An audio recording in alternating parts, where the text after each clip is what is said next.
哎，我跟你说个笑话，好哦，笑话。不好笑了。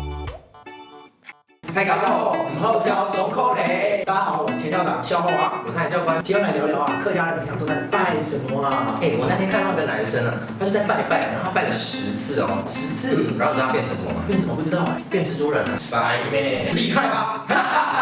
你们觉得你们很厉害，那请问你们2位谁最懂猪在想什么呢？是谁？是你找这边，我找这边，我找那边。还是蜘蛛人呐、哈哈哈哈！韩教官，我们千万不要因为一时的不好笑就放弃说笑话。话说，你知道这是什么吗？不知道啊，这是一张国王嘛，我可是有31、32、33，这。看着这33张国王的牌，心里突然好平静啊。没错，我也好平静啊。但这是为什么？我想这就是因为这是珊珊国王。呵呵，虽然这是一个烂梗，但是不知怎地，已经不想吐槽了。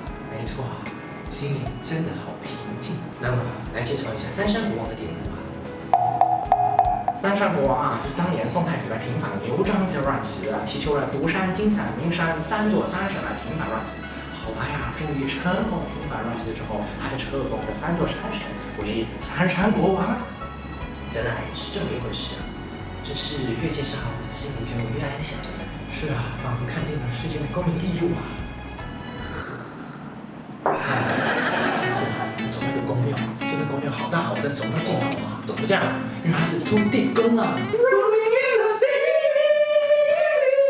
土地公啊，也被客家人尊称为爸公啊，意思就是土地公啊，就跟叔叔伯伯一样亲近啊。没错，早期的客家人家家户户都会祭拜爸公哦，大大小小的事情都跟爸公有关系哦，他可是大家的心灵寄托呢。哇，那不是每天都有遇到叔叔伯伯的亲近的，每天都可以遇到玉米呢，因为每天都有玉叔叔。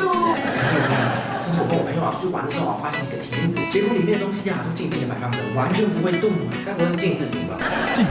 竟然答对。烂梗。等等，真的被禁制了，这状态要维持多久了？该不会要用 OS 把剧本讲完吧？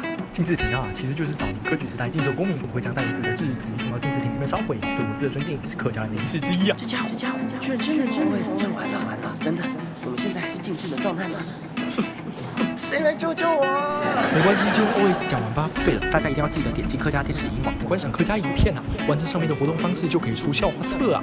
话说这是最后一集了，真的好感伤啊！不过我们不会倒闭的，希望大家继续支持我们。才不会有人支持我们嘞！你忘记我们是边缘人了吗？